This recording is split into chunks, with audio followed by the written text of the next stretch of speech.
চাওক, যোৱাকালি ৰাজীৱ ভৱনত যিটো ঘটনা আমি দেখিবলৈ পালোঁ সংবাদ মাধ্যমৰ যোগেদি, এই ঘটনাটোৰ কাৰণে আমি অতিকৈ দুখ প্ৰকাশ কৰিছোঁ। আৰু কেতিয়াও কংগ্ৰেছ দলৰ নিচিনা, কংগ্ৰেছ দলৰ ছাত্ৰ সংগঠন NSYৰ নিচিনা এটা সংগঠনত, য'ত গণতান্ত্ৰিক প্ৰমূল্যবোধক আমি বিশ্বাস কৰা এটা সংগঠন, য'ত যিটো একমাত্ৰ সংগঠন ভাৰতবৰ্ষৰ ভিতৰত য'ত এতিয়াও ইণ্টাৰনেল ডেম'ক্ৰেচি মেইনটেইন কৰি পেলাই নিৰ্বাচন কৰা হয় সদস্যক, য'ত সদস্যবৰ্তিৰ জৰিয়তে গৈ পেলাই সভাপতিৰ পৰা আদিয়ে কৰি ৰাষ্ট্ৰীয় ৰাজ্যিক সদস্যসমূহ নিৰ্বাচন হয়, তাত এনেকুৱা এটা অপ্ৰীতিকৰ পৰিৱেশ। মই আজি আপোনালোকৰ সংবাদ মাধ্যমত এই কথাখিনি কোৱাৰ আগতে আমাৰ দলৰ সভাপতি শ্ৰী ভূপেন কুমাৰ বৰা ডাঙৰীয়াৰ সৈতে কথা পাতিছিলোঁ। তেওঁ কৈছে আমাৰ হেৰি আছে, কমিটি আছে, আমাৰ যিটো ডিচিপ্লিনাৰী কমিটি আছে, কথা পাতিব, কি হৈছে তদন্ত হ'ব। কিন্তু ডাঙৰ কথাটো হ'ল, সংবাদ মাধ্যমত বা সামাজিক মাধ্যমত যিদৰে আহি আছে, গোটেই কথাবোৰ তেনেকুৱা নহয়। এইটো কাৰণে তেনেকুৱা নহয় বুলি কৈছোঁ, কাৰণ তেওঁলোকৰ দুজন মানুহৰ মাজত কাজিয়া। এই কাজিয়াটোৰ লগত সংগঠনৰ ৰাজীৱ ভৱনৰ কোনো ধৰণৰ সম্পৰ্ক নাই।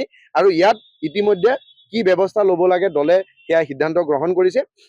কিন্তু এটা কথা ক'ব লাগিব, one of the oldest organisation হিচাপে 1971 পৰা আজিলৈকে, সেই সময়ত লাগিলে ৰাজীৱ গান্ধী ডাঙৰীয়াৰ চৰকাৰেই হওক, সেই সময়ত PV নৰসিংহ ডাঙৰীয়াৰ চৰকাৰেই হওক, পিছত মনমোহন সিং ডাঙৰীয়াৰ চৰকাৰেই হওক, আপুনি যদি দেখে যোৱা প্ৰায় 50 ইয়াৰ্ছত, 50 বছৰতকৈ অধিক সময়ত এই সংগঠনৰ পৰা ভাৰত ৰাষ্ট্ৰৰ কাৰণে, হিউমেন ৰিচোৰ্চৰ কাৰণে কাম কৰা বহুত মানুহে নেতৃত্ব দিছে। এই সংগঠনটোৰ পৰা গৈ পেলাই মহাৰাষ্ট্ৰৰ নিচিনা, ৰাজস্থানৰ নিচিনা বেলেগ বেলেগ ৰাজ্যত চিফ মিনিষ্টাৰৰ, মুখ্যমন্ত্ৰীৰ নিচিনা পদবী বহিছে। এই সংগঠনটোৰ পৰা আজিৰ দিনতো অসমত বহুত কেইজন বিধায়ক আছে। এই সংগঠনটোৰ পৰা আজিৰ দিনতো দুগৰাকী কংগ্ৰেছ দলত MP আছে, প্ৰদ্যুৎ বৰদলৈ ডাঙৰীয়া, ৰকিবুল হুছেইন ডাঙৰীয়া। আৰু এই সংগঠনটোৰ পৰা গৈ পেলাই ভাৰতৰ বিভিন্ন শ্লোকত, বিভিন্ন ঠাইত নেতৃত্ব দিয়া, যুৱ প্ৰজন্মক নেতৃত্ব দিয়া, মহিলাক নেতৃত্ব দিয়া এই সংগঠনটো গৈ পেলাই এতিয়াও AICCৰ বহুত কেইজন জেনেৰেল ছেক্ৰেটাৰী এই সংগঠনটোৰ পৰা আছে।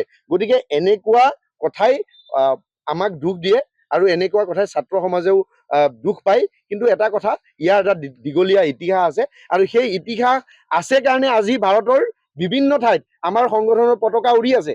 এই ইতিহাস আছে কাৰণে আজি দিল্লী ইউনিভাৰ্চিটি ষ্টুডেণ্ট ইউনিয়নৰ যিটো দুচু ইলেকশ্যন আমি এইবাৰ জিকিছোঁ। এই সংগঠনটো ইমান সবল, শক্তিশালী, আৰু এই সংগঠনটোত আজি অসমৰ চুকে কোণে, শদিয়াৰ পৰা ডুবুৰীলৈ, বৰাকৰ পৰা লৈ পেলাই আপুনি লখিমপুৰলৈকে, নৰ্থ আছামলৈকে আপুনি বিভিন্ন কলেজত এতিয়াও আমাৰ ছাত্ৰ একতা সভাৰ প্ৰতিনিধিত্ব আছে। ছাত্ৰ একতা সভাত আমাৰ ইলেকশ্যন জিকিছে। মই এটা কথাই কওঁ যে এই কথাবোৰ যেতিয়া আহে, যেতিয়া কংগ্ৰেছক আপুনি মোক সুধিলে যে কংগ্ৰেছত লবি কেন্দ্ৰিক কথা হৈ আছে, কংগ্ৰেছত এনেকুৱা হৈ আছে যে কাজিয়া হৈ আছে ৰাজীৱ ভৱন, মই এটা কথা স্পষ্টকৈ ক'ব বিচাৰোঁ, সংবাদ মাধ্যমত আৰু সামাজিক মাধ্যমত এটা কথা জনাব বিচাৰোঁ।